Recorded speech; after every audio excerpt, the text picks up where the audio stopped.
What's up, guys? Duke and Kentucky lose in one day, and I am one happy guy. Welcome into Rover Sports, and what a weekend of college basketball it was, guys. I mean, finally, the Duke Blue Devils go down, and you know, they've been living on the edge in this tournament for a very long time. They lose. They finally lose the game. You know, they should have lost to UCF. Virginia Tech had a shot to beat them, but finally Duke goes down. Finally Duke is going to lose, and it is absolutely perfect. Michigan State, Tom Izzo gets to a Final Four. Tom Izzo, so criminally underrated. He's going to another championship again, and he has a chance to win. Chris Beard and Texas Tech, I think the favorite to come out and win this tournament, them or Virginia. I think that Texas Tech plays tremendous defense. Jared Culver, Matt Mooney, the way that they were able to beat Gonzaga was absolutely phenomenal. It was fantastic, and I don't like Gonzaga one bit. They have Hachimura, they have Zach Norvell, they have a talented team, but it was great to finally see the Zags go down. I'm not a Gonzaga fan at all. I'm really happy for the city of Lubbock, Texas, for Chris Beard, what he's been able to do with this program in a matter of 3 years. Matt Mooney transfers in from South Dakota via Air Force. He goes Air Force, South Dakota. Then he goes to Lubbock, Texas. And this is a tremendous win for Texas Tech. This is a team that if they would have lost to Gonzaga, people would still sleep on Chris Beard and the Red Raiders. But I think Chris Beard, you could say he's the best coach in college basketball right now, up there with Jay Wright. I think he's in the top 5. You look at Bruce Pearl, how successful he's been at Tennessee. Bruce Pearl's a successful basketball coach. Jared Harper, massive stones. Jared Harper is a guy that I would trust with the game on the line. Jared Harper can lead my team anytime. He's the fastest player on the floor. He makes every big play when you need it. He's ice at the free-throw line. Jared Harper is the clutchest player in college basketball. He is going on a Shabazz Napier-like run. You have Bryce Brown in the backcourt that could catch fire at any time. Even though they don't have Chuma Udokwe, I still think Auburn, what a win over P.J. Washington. You know, Kentucky had the formula to win. In the second half, Keldon Johnson really had an off game. Tyler Hero wasn't aggressive enough. And really, Kentucky could have won. Kentucky could have won this whole thing. They could have slowed it down. They didn't play very well today. But Kentucky, I think, was the best team left in this tournament because you have P.J. Washington and Reed Travis in the middle of your team. You have the best defense, I think, in college basketball, and you can't get a win. It's very disappointing. Keldon Johnson and Tyler Hero weren't aggressive enough today to win, and Coach Cal should have put the ball in Hero's hands more often. He should have kept pounding it down to P.J. Washington, and those guys couldn't stop Jared Harper. Jared Harper won that game. Bryce Brown in the second half. Auburn caught fire, and Auburn's the team of destiny. And Jared Harper was the best player on the floor. He won the game in overtime. It was a tremendous win for Auburn. I knew Duke wasn't that good. I'm happy to see Duke lose. Zion Williamson being only 6'8", I would take R.J. Barrett over Zion Williamson any day of the week. This reminds me of Greg Oden versus Kevin Durant. R.J. Barrett, to me, reminds me kind of a Devin Booker. He reminds me of just a really steady, great point guard, like a Donovan Mitchell type of talent. Zion Williamson is a Blake Griffin. He's a little bit undersized. He's tremendously athletic. He has a great, his jump shot can improve a little bit. I think R.J. Barrett is incredibly good. I think Zion is still very worthy of a top pick in this year's draft. I think that somebody's going to take Zion. Zion's a more likable guy than probably R.J. Barrett, R.J. being a Canadian guy, which isn't a problem with R.J. Barrett, but Zion is South Carolina. Zion is modest in all his accomplishments, and Zion's just so much fun to watch. He's the most fun athlete to ever watch play college basketball, maybe in the last, 10 years. You look at Jimmer Fredette, Steph Curry, Carson Edwards were all fun in their respective leagues. You look at guys that Doug McDermott was a fun guy to watch in collegiate basketball. But you look at how special Zion was to college basketball, the fact that he didn't just, sit out for money. I respect Zion Williamson. I like Williamson the best, but I think R.J. Barrett might be a better player when it's all said and done because R.J. Barrett has that personality. He has the confidence to line up and shoot a shot.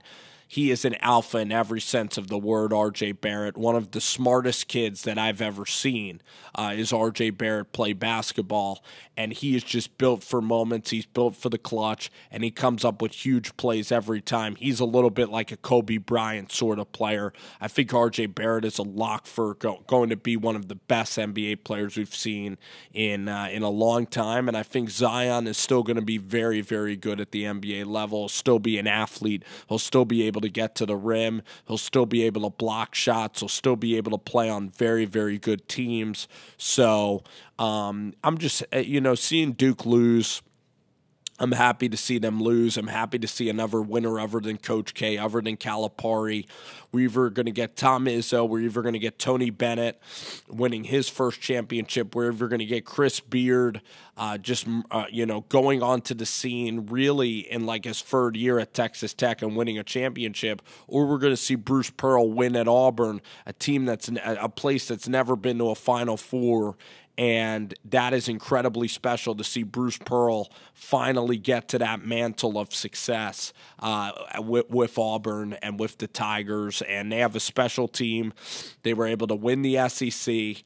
The Volunteers, they're still going to have Rick Barnes. They're still going to fail year after year. Bruce Pearl is 3 times the coach Rick Barnes is. Bruce Pearl is magic in March. Very likable behind the mic, and Bruce Pearl is as charismatic as you can get. Charles Barkley going to go to a championship. Tom Izzo, you look at the point guard play of Cassius Winston from Michigan, from Detroit. He's a tough point guard. He's fantastic. They have other good rebounders on that team. They look like a tough team, but I think that Virginia and Auburn is a contrast of styles. I lean Auburn maybe in that matchup, and then Texas Tech, I'm going to take them over Michigan State. And then in the final, I'll take the Red Raiders beating Auburn and winning a championship. The Red Raiders are so deep. They can really shoot the ball if Morelli and Mooney. Culver can get to the rim. Them beating Gonzaga is an incredible accomplishment. I thought the Zags and Kentucky were the best teams in this tournament. And the best teams in this tournament, it wasn't Duke. Duke is sluggish. Duke doesn't shoot very well. They don't have good possessions. I think that Kentucky, by the end of the year, was playing better than Duke was. And I still think that Kentucky is just as good as Auburn. It's just that Bryce Brown went off today, and Tyler Hero and Keldon Johnson weren't playing that well. And Kentucky let Auburn hang around. Kentucky played really poorly. Auburn played really spectacular basketball. And Auburn ended up winning. It's hard to beat a team 3 times, and Kentucky couldn't do it. But in this Final Four, I was sad to see Purdue lose in that way. Tyler Eifert's brother and everything. Carson Edwards with a performance for the ages. But we're going to get a Virginia team with Kyle Guy, Ty Jerome, DeAndre Hunter, Udokwe. It's going to be a tremendous, Final Four with Tony Bennett, a guy who deserves to be in the Final Four, and he's going to be playing against Auburn. It's going to be a competitive game. I think Auburn can win. They can lock down Virginia. It's going to come down to defense, and I think that Auburn can win and advance to the final, and then Auburn's going to play either Michigan State or Texas Tech for the final. Overall, one of the most exciting Final Fours ever. If you had Duke and Kentucky, you would have the villains. You would see regular championships again, like a Duke-Kentucky final would be horrible. Instead, you're going to see Auburn or Texas Tech. You're going to see a smaller school win. You're going to see Virginia or a Big Ten Michigan State with Tom Izzo win again. Tom Izzo hasn't won a championship in nearly 20 years. So, overall, this Final Four is going to be brilliant. It's a really special Final Four. I'm excited for the parity of college basketball. We don't have a blue blood in college basketball hanging around anymore, and it's a beautiful, beautiful thing. Speaking of Nebraska basketball, I'm really pleased with the Huskers' hire of Fred Hoiberg. I think that he's an offensive mastermind. I mean, in the NBA, coaching does not matter. You see Billy Donovan, one of the greatest college coaches ever, and in the NBA, he's just an okay coach. You see Brad Stevens be a very good coach with Boston, but the egos of Kyrie Irving, the egos of that basketball team. Coaching really matters in college basketball. In the NBA, the players matter. And players do matter in collegiate basketball. But, for Brad Stevens, I would have tried to go back into college basketball. And Nate Oates is a tremendous hire by Alabama. Mark Fox is a really shitty hire by Cal. And Fred Hoiberg, his Iowa State teams are so offensively potent. Nebraska in the Big Ten is going to be able to let it fly. They're going to shoot a ton of threes. I mean, Fred Hoiberg versus Greg McDermott for the Battle of Nebraska. I mean, those games are going to be in the 80s. Fred Hoiberg's excellent in recruiting graduate transfers. I mean, you remember guys like DeAndre Kane. You remember the special talent that he was able to get at Iowa State. Able to recruit Canada really well. Really poised, really likable young coach. And you now have Fred Hoiberg and Scott Frost. I mean, you have two of the best coaches in their respective leagues. And I think Nebraska is going to get to a Final Four pretty soon in the next 5 years. And I think Nebraska football can get to the college football playoff in about 3 or 4 years, especially with Adrian Martinez as a quarterback for Scott Frost. So, this Nebraska team is unbelievable. Nebraska is doing incredible things. Bill Moose, I mean, Tim Miles is a nice guy, but he does not have the X's and O capability that Fred Hoiberg does, and it's clearly an upgrade. And I like everything about Tim Miles. I think Tim Miles can even go to Arkansas and be successful. I don't think Arkansas should go with Kelvin Sampson. I would even take Tim Miles over Rick Barnes because Rick Barnes is just a choke artist in the NCAA tournament. I mean, Tennessee had Grant Williams, a great point guard in Jordan Bone. They had Admiral Schofield. They had the most talented team that they're ever going to have, and they couldn't even get to an Elite Eight. They didn't show up for the SEC championship game in Nashville this year. Really disappointing for Tennessee. And lost to Purdue, couldn't guard Ryan Klein, couldn't on-ball defend. Lamonte Turner needed to guard Ryan Klein. And, Tennessee, for them to foul and lose that game, Rick Barnes, terrible games. First half against Purdue and the second half against Iowa was a complete joke. And Tennessee, they had the team this year. They had a team that can go compete with Virginia or Purdue and could have won that regional. Instead, Tennessee is going home. And they don't even sniff a Final Four. And Bruce Pearl, their nemesis, their old coach, gets to a Final Four. So I'm so excited for new blood in this Final Four. Michigan State out of the Big Ten Conference.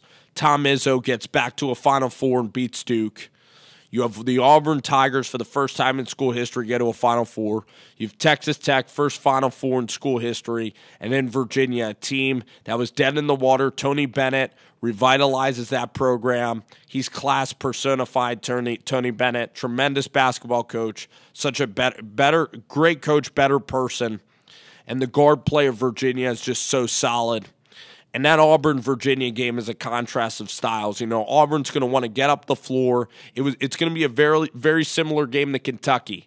Virginia's going to take care of the ball, but I think that Auburn, on offense, it has too much firepower. On defense, they're going to be able to stop Kyle Guy. If you stop Kyle Guy, you stop DeAndre Hunter, you win the basketball game.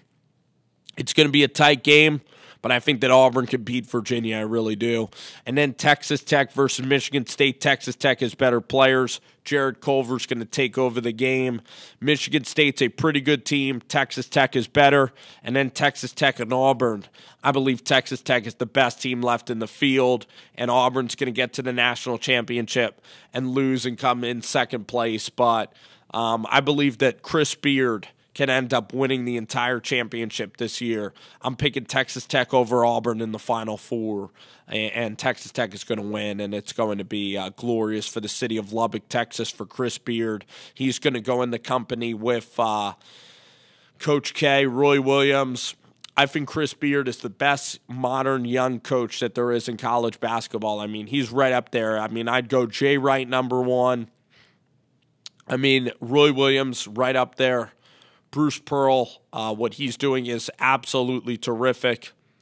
Bill Self has not been terrific, but John Beilein is an unbelievable basketball coach, and Chris Beard tore him apart, but I still think Beilein is incredibly successful. I'd probably put Beilein up there as some of the best coaches, but Chris Beard is clearly in the top five. He's already in the top five. If he wins a national championship, he's right up there with Jay Wright. He might even, if he wanted to start a program, I honestly would start it with Chris Beard maybe, and that's how good Chris Beard was. And UNLV almost hired Chris Beard, but he decides to go to Lubbock, Texas, and now Texas Tech also has Matt Wells. They also have Yost as their offensive coordinator. So Red Raider Athletics under their AD Honeycutt. Texas Tech is in a pretty good spot as well. So what a day of college basketball. The Elite Eight games were all spectacular. Purdue and Virginia was a thriller. Auburn and Kentucky was absolutely outstanding. Duke and Michigan State was really a classic. A three-pointer by Michigan State with 34 seconds left gives them the lead. And overall this weekend, even Gonzaga and Texas Tech was an outstanding basketball game. The Sweet 16, we had Oregon and Virginia. That was a decent game. We had Tennessee and Purdue on Friday night. What a Houston and Kentucky game. Tremendous, terrific basketball. Virginia Tech and Duke. We've had some outstanding games. And Zion Williamson, my favorite player in all of basketball maybe. Him and Steph Curry. I can't wait to see what this guy does at the next level because he's like Tony Bennett. He's a tremendous player, but he's a better person. I mean, Zion he's such a sensational person, man. You just want to hang around the guy. He has contagious energy to him, and in this era where everybody is focused on making money and being individualistic and being about themselves and being a little bit selfish, Zion Williamson is the complete opposite in this society, and Zion should be praised for just loving basketball, loving his teammates, and there's not a crime in loving your teammates and loving basketball. So that's a little bit of my college basketball reaction. Really enjoyed the weekend. It was absolutely terrific, and I can't wait for Minneapolis in the Final Four to see what that presents to us this week.